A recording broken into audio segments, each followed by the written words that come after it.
Welcome to the Chasing Freedom Show. I'm Noah Evans, and on this show, I'm going to creatively break down real estate deals with top investors across the country to help you become closer to achieving financial freedom. Alrighty, let's get to it.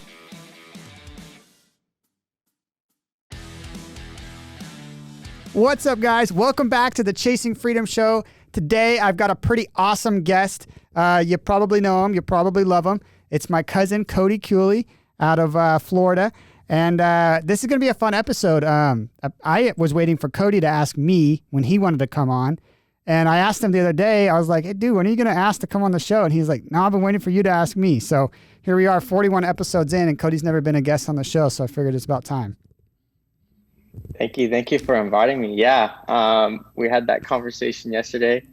I think it's always been a little competition between you and I, friendly competition, but I was waiting for you to give in. Yeah, no, dude, I'm excited to have you on. You've really blown up in the last couple months here, and it's been really exciting for me and fun to watch you really gain your momentum and really just start blowing it up with what you're doing. And I think your perspective, because it's fresh, I think it'll be more. How do I say that? It'll be more interesting for the guests to listen to, especially those who are looking to get started and start to go deep into real estate, because you're going through it now and you're in it, right? There's a lot of guys who come on and they've been doing acquisitions for 6-7+ years. And it's like some of the stuff that's happening and working for them is simply, it's a function of how long they've been in the game. So it's not necessarily a great representation of how to get started because they did it so long ago. The industry changes every year. So yeah, I'm excited for this episode, brother. Well, let's jump into what is it that got you started in real estate? Like why real estate? You really could have done anything. So funny story real quick.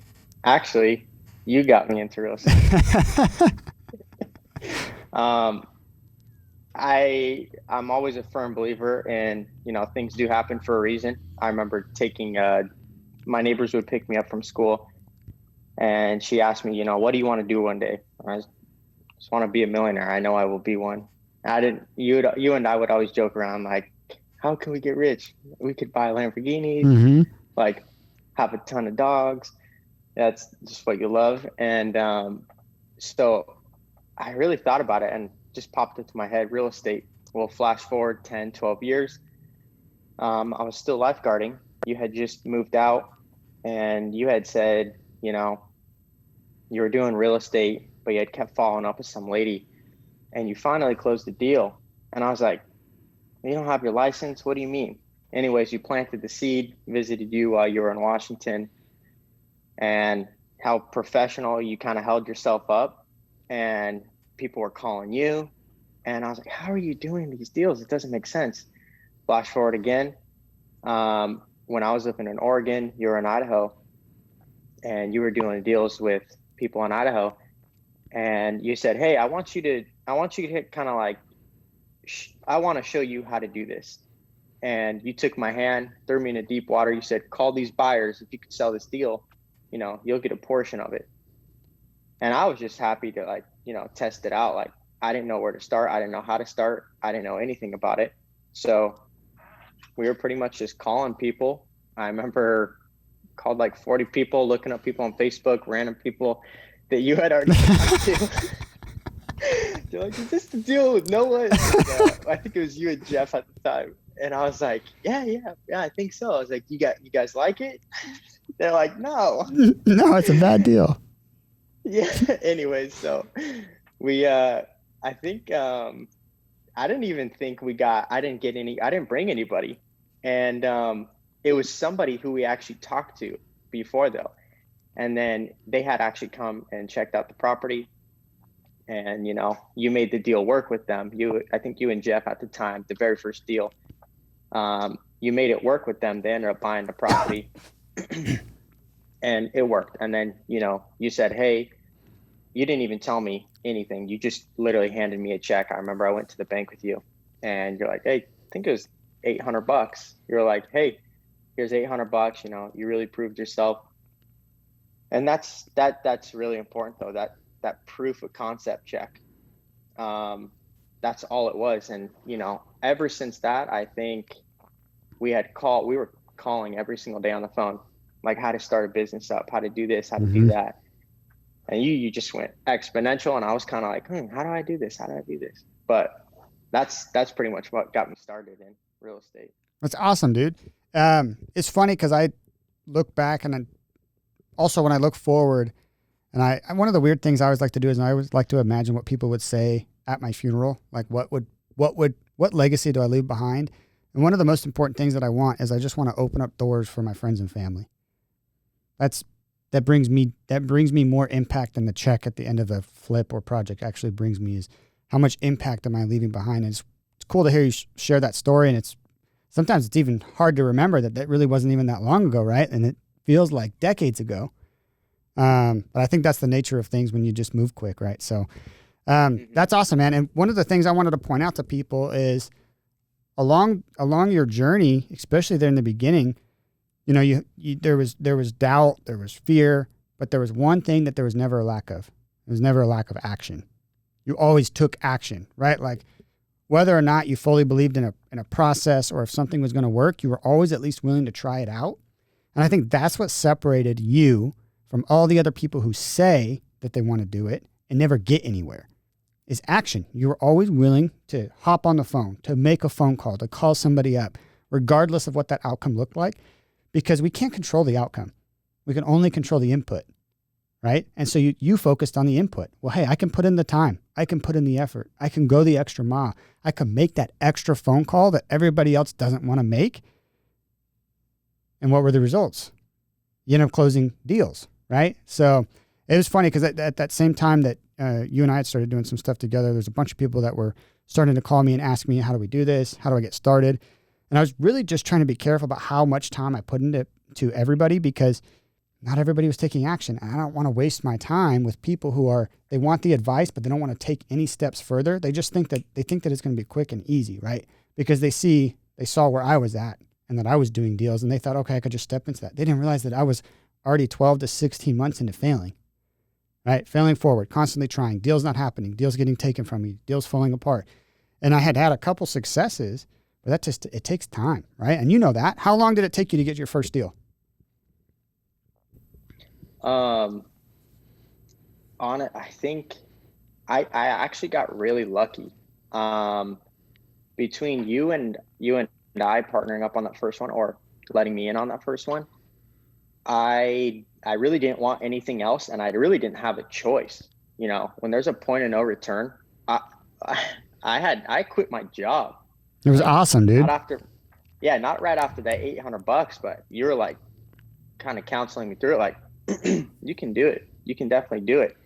And you start to see quick success, and that's not always true, not at all. But I actually got really lucky through an SMS campaign, and I sent the lady like 3 texts, and then she's like, hey, is this a spam? And it was 3 months in, and we ended up closing our first deal together, actually. But before that, man, we've had our fair share of heartaches. I mean, there was a $100,000 deal that fell through the cracks. Yeah. You remember we locked that up, and then it literally fell through. And you know how hard that is to come back from that and then like still keep going. But I mean, we still persisted, but yeah, it was 3 months into it. But yeah, I do want to touch up on something real quick. I think that's really important because a lot of people do see like quick and easy success, and like that is not the case at all. I've seen you and you've seen me, and I remember when you were living in Yakima, Washington, I mean, struggling for a couple of years. And thankfully you had some good people where you almost lost your wholesale check and the guy still cut it to you. And then you moved to Idaho and it was still struggling. And you had put all your money into real estate. And I was just like, hey, you know, he's doing it. I know I can do it. That's how we've always been though. It's competitive, but it's friendly. And long story short, you know, it took me 3 months, but before real estate, I was watching you the whole time. So I kind of was able to learn a little quicker. Well, yeah, you absolutely. And that's, to me, that makes me excited. You got I call it the fast track, right? Because you got to, and this is an important part I want people to understand. You were able to tag along with me on the deals, right? On the first couple to get a much faster track record to success. Because I stumbled along. It took me 8 months from the day I decided that I was going all in on real estate to actually closing my first wholesale deal. And you got to do it in 3, which makes me so excited because honestly, dude, but with that 8-month period of time between me deciding I was going to do it back in 2017 and me actually closing a deal, dude, I was at my wit's end. Like that 8th month, I don't know how much longer I would have held in there. I was super grateful that deal closed because my patience was paper thin at that point. So yeah, and we talked about that a lot in your beginning, how important just an early win really is. But the early win doesn't have to be a deal. Before I closed that deal 8 months into me deciding that I was going to go all into real estate in 2017, I'd actually put something under contract about 90 days in, but I put it under contract and didn't have any buyers to give it to. So it just didn't end up going anywhere. But that small win kept me going because it showed me it's possible to lock something up under value and sell it to someone, still have it be a good deal, and they can still go make money on it. So anyways, let's move forward a little bit more now into your journey. What's going on now? What are you doing? So right now, I'm actually in Florida. So jump from Oregon. I didn't actually ever focus. I remember I never really focused out in Oregon. I didn't really, personally, I didn't want to go into that market because I knew I didn't want to live there. So it was Idaho. Now it's Florida. And then actually, most recently, it's Tennessee. And I'll jump back to Florida. It's not necessarily the market. The market's hot out here. It's great. It's amazing.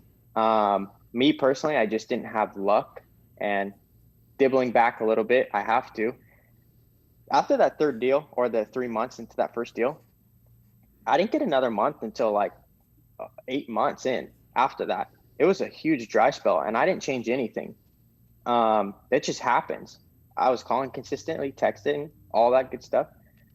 But so I stopped working in the Florida market for a bit. I still have some leads I follow up with here and there, but now it's full-time, Tennessee. And, when people somebody plants something in your head, actually our buddy Dallin, he had said, well, why don't you just find like a Jeff? Like, why don't you, like, Noah's good at what he does. Jeff is good at what he does. And at the time, it was rocket fuel for you both. And I actually started reading that book, Rocket Fuel. And I've never really liked being dependent on another person. But, as far as your sanity and like, people always talk about a team. You don't really understand how far you can go until you actually have a team. Mm-hmm. Like you have Sam and you have all your other guys that you work with. Justin, even though it might be small things that they get done, it puts you so much further. So now I'm in the Tennessee market, and I actually partnered up with Nate Lindquist. He's actually my business partner. And even still, we're testing out our relationship and we're just doing great, but it was just rocket fuel. I handled everything from systems and acquisitions, and he literally handles the construction and dispositions. And he knows everybody in that community. So he is a great fit, boots on the ground. And, from the acquisition standpoint, I've already done that. So nothing changes. We just hired more cold callers to put them in those places. And that's currently what we got going on right now. Why is that powerful? Let's dive a little bit deeper there. Let's start with how did you find Nate? How did you figure out that you guys would be good together? What did that look like? Like, what things were you looking for in somebody to trust them enough to go into multiple deals with them, right? And then I'd love to hear, what does that structure look like, and what are some things that you're doing to set that up the right way to build a good foundation for a partnership?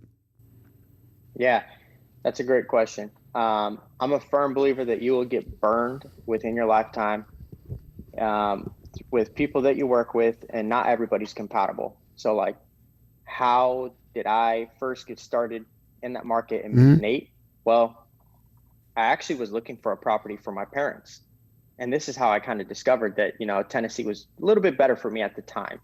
I still, again, think Florida's a great market. I will come back to that. But I started finding properties where they were just untouched in certain rural areas where my parents were looking for. And like you had said at the beginning, being able to use your expertise or helping people and like guide them or train them or make their life better. I wanted to find a house because my parents were putting offers in. It wasn't a money thing. It was literally getting outbid for, Yeah. You want, I'm sorry, but for some garbage. yeah, and you wanted to find them a good deal. Yeah. You were very passionate about that, and you really wanted to find them a deal where like there was equity day one, So I think that's, I had forgotten about that part of the story, and it just goes to show like you in real estate, you don't get paid for your time, Mm-hmm. and people get that mixed up, right? Like you had an 8-month spur of not getting paid for all of your work. You guys know how hard that is. Like that's emotionally draining to feel like you're just spinning your wheels. You get paid for value, and people forget that, right? The more value you can add to the people around you, the more you'll get paid. But it's so different. We're all used to this world. Like schools teach us what? You show up, you put in the work, you get a good grade, you passed. Jobs teach you what? You show up, you clock in, you clock out, you get a paycheck. It's not how entrepreneurship works, and it's not how real estate works. You don't just show up and get a paycheck for being there and being present. You show up and you get a paycheck for adding value. And when you get really good at value, you don't even have to show up, which is crazy. So anyways, I just wanted to put that out there because it's the proof is in the pudding there. You were out seeking to add value. And then we'll jump right back into the story. Sorry. No, you bring up a great point. I think that's something that I've struggled with at the beginning because it was like, how do I know this is going to pay off? Just trust in the process. It works. So anyways, I find a property. I do everything that I know how to swap. I'm pretty good at swapping markets. So boom, pivot, adjust, market. Okay, went for it. It's funny. My last name's Kewley. And my parents are like, I just want some acreage for the dogs. I want a house, colonial style, whatever. This lady, a literal white house, white and black house on a hill, 6 acres, super cute colonial style, 5-bed pool, everything that they had, with a K on the door because their last name, I forgot what their last name was, but I showed my parents and they're like, hey, this is great. But at the same time, we want to make a move. We don't really want to spend $500,000. They're transferring from one property to another. They still want to have some equity, some cushion, and for some investing stuff too. So anyways, I wasn't mad. It makes total sense. So cool. Throw that to the wayside. They end up meeting a realtor that I came in contact with. They got a house. And so I was like, man, everybody's so nice. And people were calling me back in Tennessee. Like, hey, are you still interested in buying that property? And I'm like, absolutely. People are calling me right when they get off work. So I'm like, this is different. I'm talking to Alia, my fiance. And I'm like, people are so different here. Like, why is everybody so nice? Anyways, I start marketing more and then boom, lead after lead after lead. Keep in mind, I'm not closing these deals yet. But I said, hey, who's that guy that in Tennessee? Because you had said, hey, send this deal to Nate. And I was like, all right, I'll send it to him. He said, I'm not interested in that deal, but send me other deals that you got. Cool. All right. So I'm like, hey, man, can you be boots on the ground? I really don't care if we go 50-50. I just found this deal. Your boots on the ground. If you want to be dispositions, I think that's fair.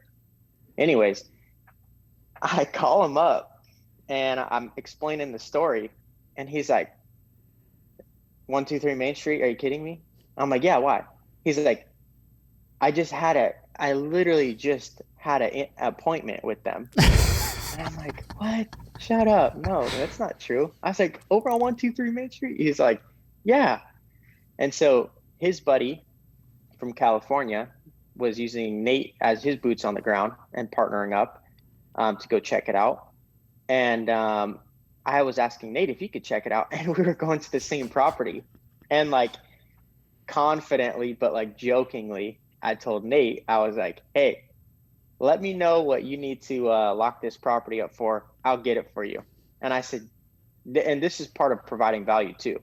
I said, I will give you this deal completely for free just to build a relationship and to tell you I'm serious. And he was like, well, shoot, like, I mean, if you can, let's do it. And so I was negotiating wholesale. I was negotiating seller financing. And I'm like, just let me know. I could get it for seller financing for this or wholesale for this. And we waited and we're competing and competing. And this unfortunately does happen. That's why I'm not a fan of competition in real estate, because if you could partner up, everybody gets a piece of the pie. But if you butt heads, they sold to the neighbor. And Man, so so we both nobody lost got the it. deal. No, but that's okay. It's part of the process. What did you learn in that? What would you have done differently to snag that deal if you could time travel backwards there? I really didn't want to put Nate in a bad situation. So if I could go back, I wanted to keep his relationship healthy, but also too, I have to take a third person perspective. His buddy found this property.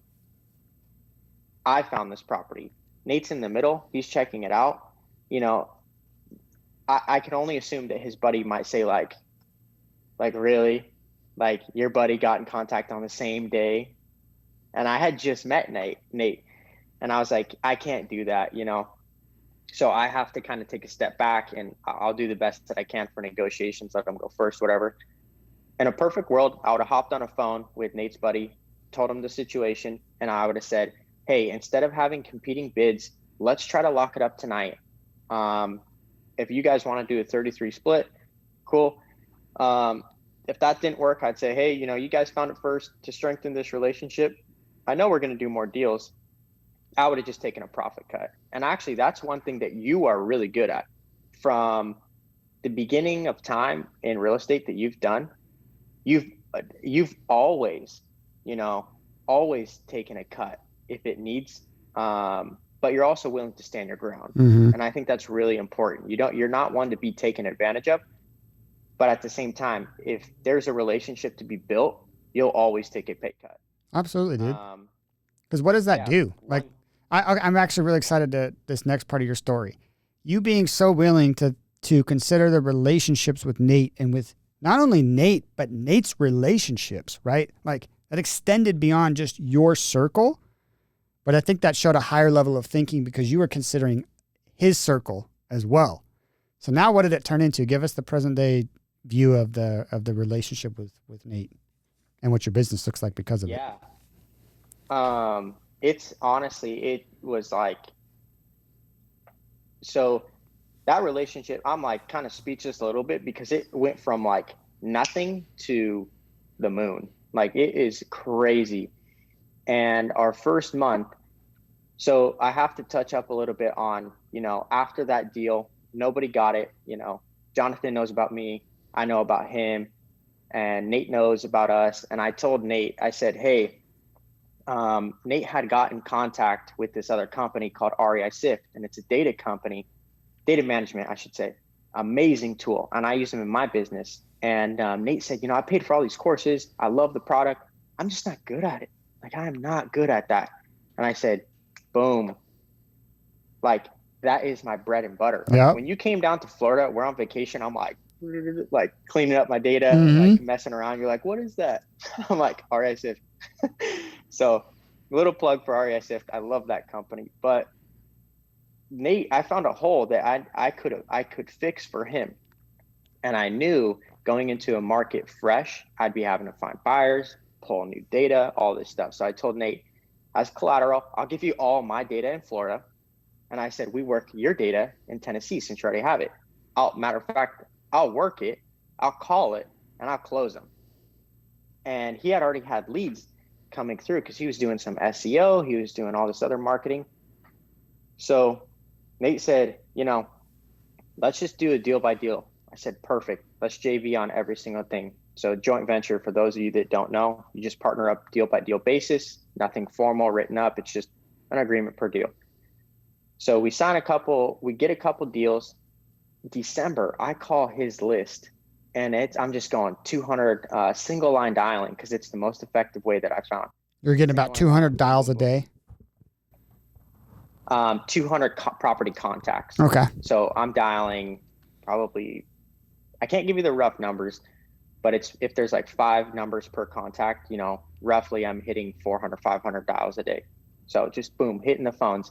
And to me, I've always kind of liked it, that challenge. You're So putting in actual work, by the way, for people listening. That's not an easy thing to do, yeah, to yeah, sit yeah. there. Yeah, no, there's no VAs at this point, no nothing. It's Nate and I. And our partnership is based on the fact that deal by deal basis. And you have to So close deals. You have to add value. I have to close the deal. And so time is kind of an essence because you don't want to look like a fool. Like, Nope. and so I'm hammering the phone. I'm waking up, doing my morning routine, going to the gym, getting that stuff done. Boom. 7 o'clock at night, hammering out the phone. Anyways, it pays off.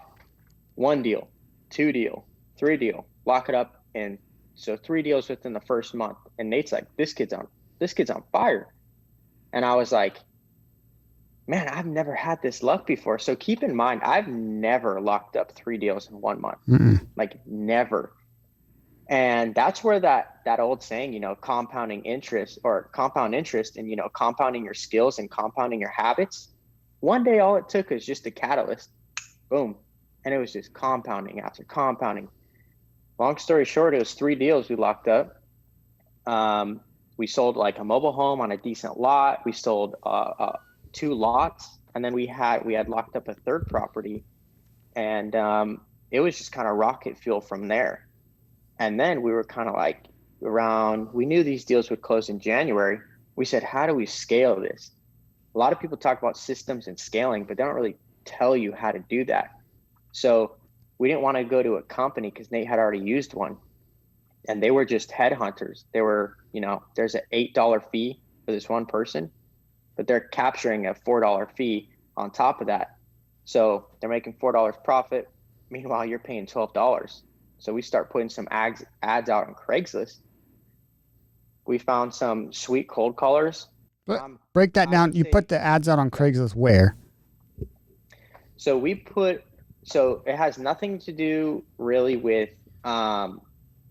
it does have actually everything to do with tonality. So I've had Filipino cold callers before. We actually have 2 amazing Filipino VAs. They are awesome. They are the hardest working people. They actually work 10-hour shifts. They love it. They can't get enough. We actually have to tell them to cool it down because like they're like, I'm so tired. I'm like, please stop. Take a rest, buddy, man. You earned it. Yeah. We actually had to give them a paid day off. Because they weren't going to stop. Hey, they just wanted to keep working. Yeah, they weren't. Yeah, we were just like, hey, we'll give you a paid day off. Like, please stop working. Go hang out with your family. So we had this amazing VA. She started out with us at the beginning, and all she did was literally like data cleaning. And what does that look like? Fixing addresses. When you pop up your data list, you buy your list. She's just cleaning it up, uploading it into RESIF. Is there an automated way to do that, or is she just like literally going line by line? And how does she know if an address is messed up? So that's a little bit more complicated. But essentially, when you buy your list, this is more or less a big, deeper dive into it. And, this is where I have to mention REISIFT again. I'm not a paid sponsor or anything, but Tyler Austin does a great job at like showing you how to do that. That whole website, you can do complete records and incomplete records. She would scrub the incomplete. So you've seen it before, I don't know, my company, United Real Estate Investments, LLC. You'll see it under properties, right? You'll see limited partnerships. And, some skip tracing platforms like batch skip tracing, some can, some can't skip trace those because you need an owner's name and a mailing. So she would go in and she'd literally clean them all. She'd put the name in there, make sure, you could keep the business name, but that way the system could recognize to be able to skip trace it. So she would mainly do that, but she was mainly cleaning the data. So that's why I say we don't really have any VAs at that time. I mean, we don't have any cold callers. She's cleaning the data. Yeah. She did amazing work. She's still with us. But anyways, Nate had her before I hopped on.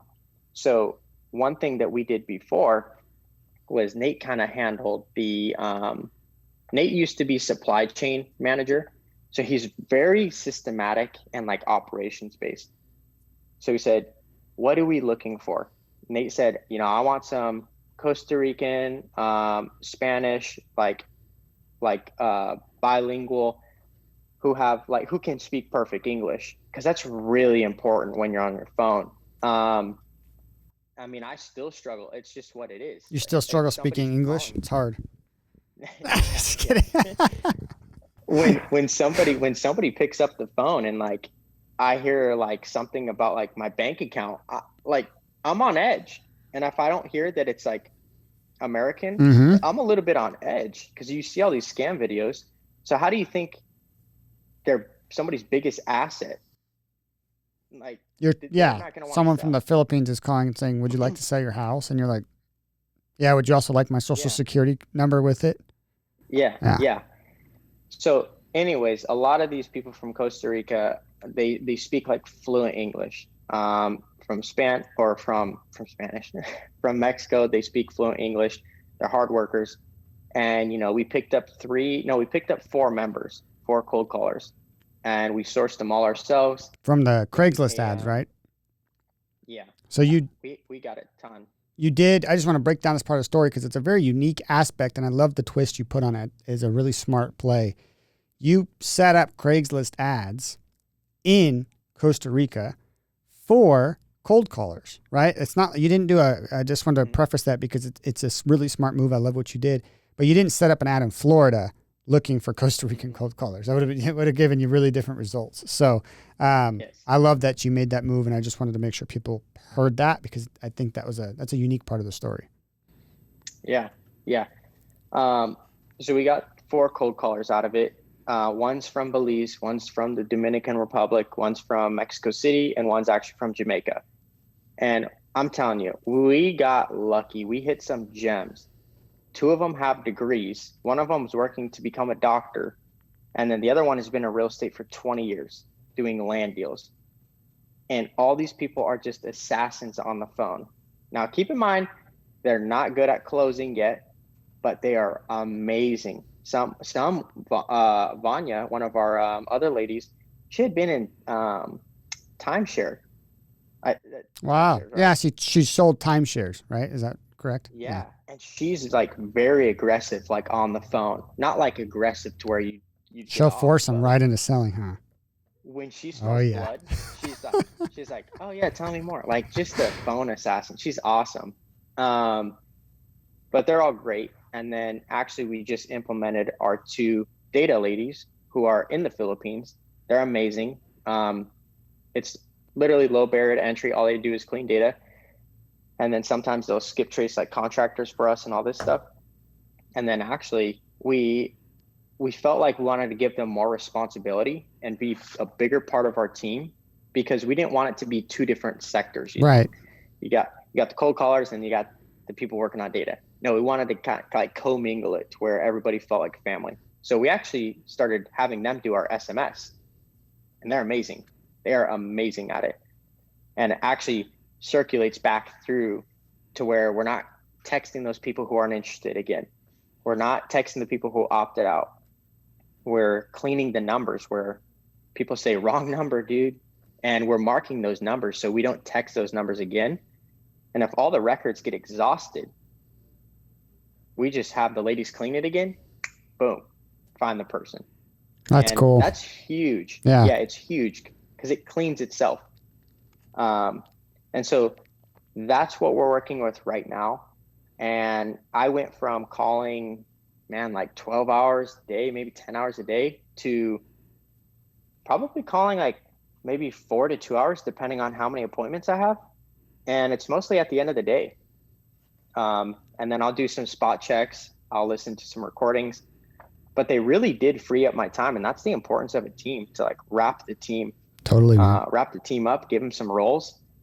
And I mean, even Nate, like his time's freed up a little bit more. We're trying to automate the construction side as well. Well, now, both of you guys aren't the technicians, if we're talking in terms of like the email. You guys are not the technicians in your business anymore, right? There's a lot of impact that comes from that because one VA at a time or one employee at a time, however people decide to grow, that employee expense in the company actually buys you back your time, right? You have to, I think people need to remember that. It is of course hard to make those jumps. it's hard to justify that first payroll cost for an employee or a VA or whatever. But you're not spending it for the role, really. You're buying back your time, and every time you buy back your time, you're able to work on your business more. And if you look at just the story you just told us, right? Started off with somebody who cleaned data. Well, guess what? Now guess who doesn't have to clean data anymore? Cody. Cody doesn't have to clean data anymore. Who gets to spend more time on the phones, closing more deals, which is really what you're good at? Cody. You close more deals, you have more money to spend on more people, you put them into place, then what? You have more time to spend on the processes and systems, you got them all flowing, you got them working, and now you just close deals, right? That's your $1,000 an hour task. That's where you should be spending all your time, is closing the deals, because that's what you're the best at. Same thing for Nate. Eventually, you're going to get him to the point where he's going to spend his time doing whatever it is he's best at in the construction process. And then all of a sudden, boom, 12 months later, you guys will be multimillionaires. And that's a great point. And actually, it's weird because you go through levels in life where before I couldn't see that I was buying myself more time. I was like, man, this cold caller is expensive and it's not that great. But everything kind of falls on you.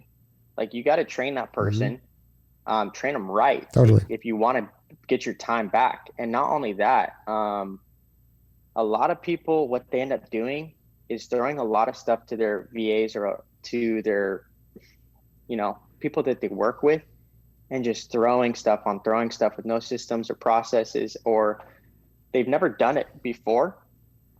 And their team really struggles. And me personally, I've done everything before. I've done it all before. So I know what we're looking for. I give them scripts. I give them stuff to succeed. And not only that, we build it out. Nate and I do first, and then we give it to them. So like cold calling, built it out, waited 3 months, gave them texting. Now we're going to move on to SEO, and then we're probably going to go on to more stuff, sending out flyers or whatever, pamphlets. But yeah, no, going back to your whole point, I mean, now we have time to think about this stuff, and it's not 8 o'clock and I'm like, I'm done, I'm drained. Yeah, cold calling fries your brain, man. Yeah. It fries you. Yeah. So, well, cool. Let's do a quick deal deep dive. Do you have a specific deal that you want to talk about that you think would be an interesting deal for the listeners to hear? I do. This one, actually, we just closed on it. So to give context, we try to wholesale with strict parameters. Mm-hmm. Okay. We wholesale the deals that are very, dilapidated, floor joist got to rip back up, because there's a time, expense, totally. Age. It takes too much time, takes too much money. You're better off with a wholesale. Personally, that's what we do. And I know a lot of people do agree with that. So if we could turn and burn some capital, we're in the capital stage right now, building that capital. So this deal that we kind of came across, I mean, you could check it out on my Instagram, but is it the one where the wall hinges out? The what? Is it the one where the whole entire exterior wall hinges out? No, that was bad. We didn't buy that one. We didn't. That's a teardown. The one where this guy, we had got in contact with him, and he said, yeah, absolutely, I'd sell my property on a heartbeat. And I'm looking at the price, and I didn't even really bother, I gave him a little tug and pull, you sure you could do that price? Like, all right, what if we do this? What if we pay for close? Negotiated a little bit. And we got him to the table after 3 appointments. Hopped on a phone, recorded myself real quick, and I asked him. I always ask everybody. It's very important. We call this one-leggers in the sales. It's where there's a husband and wife. The husband's all in, but the wife's not. That's a one-legger. Don't try to close one-leggers. Sometimes they work, but 90% of the time they blow up.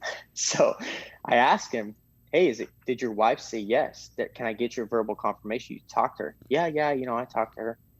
Cool. Recording myself, going through my pitch, doing all this stuff, get him to the close. His wife walks in. I'm on the phone, and he's like, what are you doing? Who are you talking to? It's Cody from State Farm.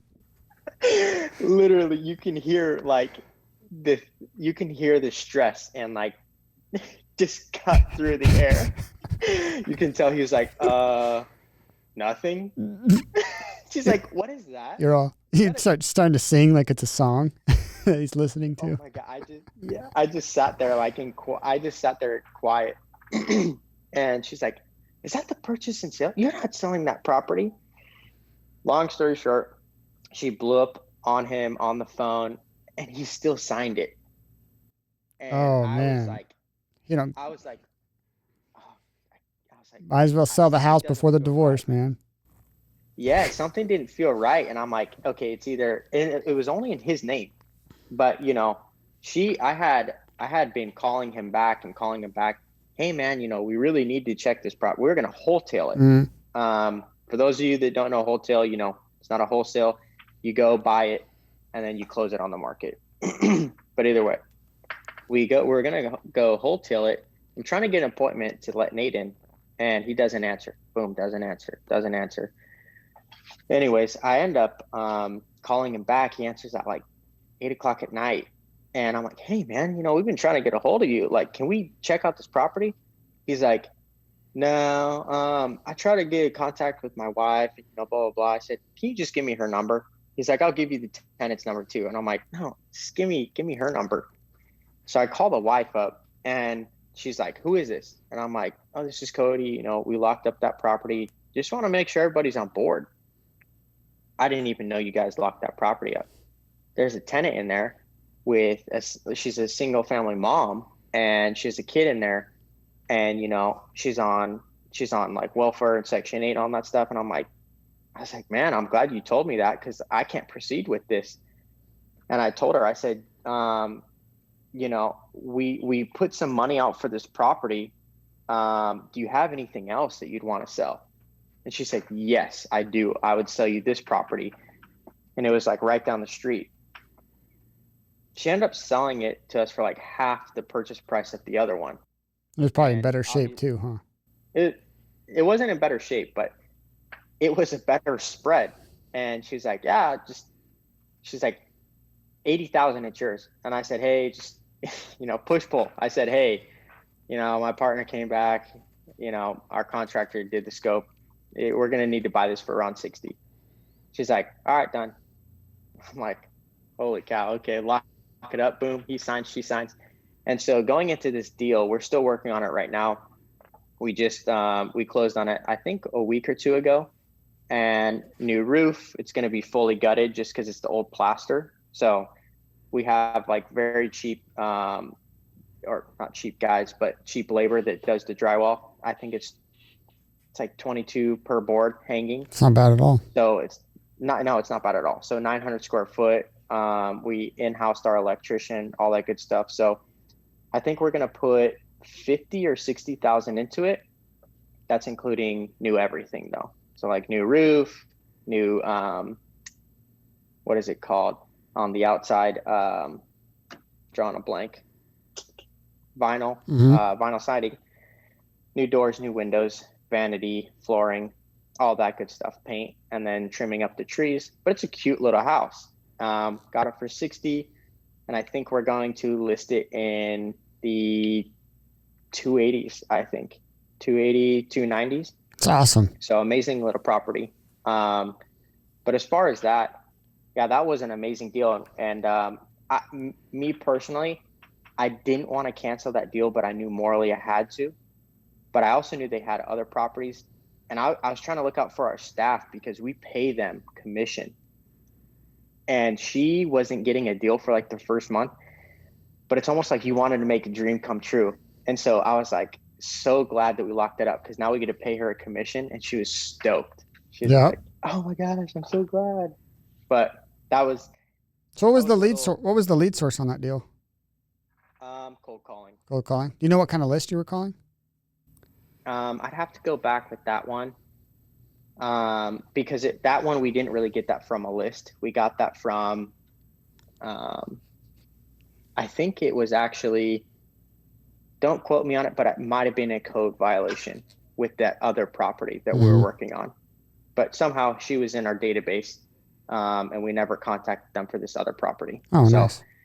Code violations, I believe. Oh, that's right. There was the first property would have been in your database, but really not necessarily the second one. So, Well, cool, dude. Well, this has been a really fun episode. We're running out of time here because we got to try to cut it right at an hour. But there's a few questions that I wanted to ask you before we wrap up this show. So I like to end the show with a series of questions. I think this helps provide perspective to a lot of the motivation that keeps guys like you going, because real estate is a constant roller coaster of emotions. Deals come and go. They close. They don't. They fall apart. Then random stuff will come to you. And so it's a hard industry to keep level-headed emotions in. So these questions kind of give some insight to how you do it. So I'm curious on what is your perspective, or what does it paint me a picture of what it looks like for you what does chasing freedom mean to you? What does that look like? Yeah, that's a great question. And again, everybody's is going to vary, but to be honest, I really have always wanted to just travel the world with my family, and be able to own homes in the states that I want to live, and just do Airbnbs with all of them, and out of the country. So like Costa Rica, in-state Washington, and then, Florida, and just be able to travel the world that way, and then just do whatever I want. But also being able to like help family. I want to keep this business going because I've seen a lot of potential, whether it's helping my family, like my mom and dad, or helping our neighbors try to find a house. Like that feels really good internally when you can do that. But to me, that's what chasing freedom kind of is. I love that, man. That's actually a pretty unique answer from what most people give. And I like that. You're pretty clear on it too, which is cool. Okay, cool. So the next thing I want to ask you is, if you lost everything today, your properties were gone, you have no more projects on the board, you have no VAs, you have no systems, you don't have any of the tools that you currently have, what would you do to get it back? Oh man, you're asking the right question, because I've restarted 3 times. So this is the first thing. Bootstrapping is so important because it teaches you concepts of how to spend your money properly. So first things first, I'm getting a Google Voice number. And this is the second thing I'm doing. I'm going to my local county and I'm pulling a code violations list. You talk about like driving for dollars. That's great. That's amazing list. That's actually our number 1 list. But even if you don't have any money to go drive around, code violations or free data from the county, boom, doing that. And then I'm going to manual skip trace, depending on, how much money certain people have. I'm either going to skip trace or manually call it, and then Google Voice it all the way. My number gets fried, I'm buying another one. Okay, cool. And then I just upgrade my systems from there. And then I'm going to networking events to find cash buyers at the same time. Some people say, build your cash buyers. Some people say find leads. Do both. Just do both. I would structure leads first. You don't have leads, nobody cares.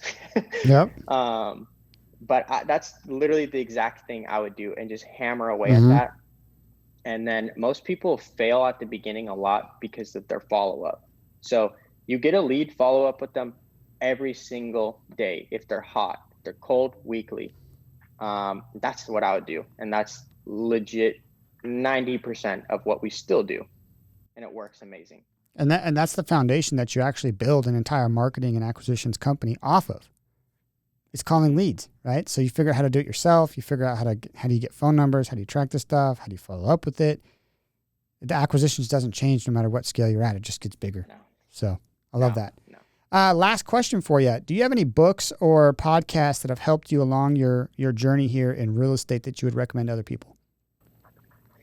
I really don't listen to much podcasts. I mean, I listen to yours.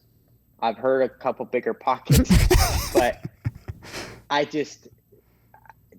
don't know.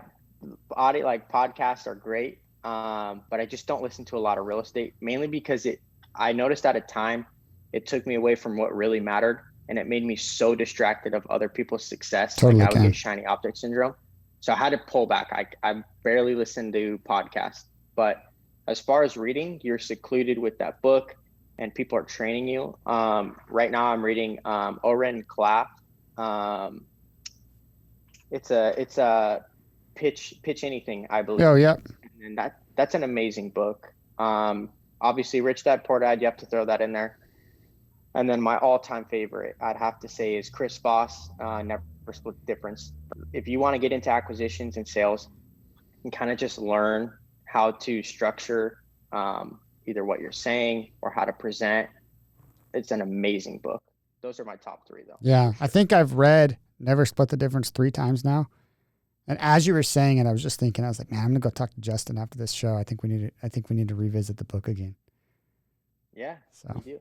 It's a great training book. Yeah, it's amazing. Well, brother, this was a really fun episode. I appreciate you spending your time to jump on here and share some of your thoughts, your wisdom, and your journey with the listeners.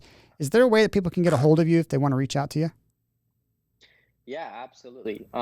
You could reach out on my Instagram or Facebook. It is just Cody Kewley, CODY, and then KEWLEY. Facebook and Instagram is pretty much, I don't use Twitter. I don't use anything else.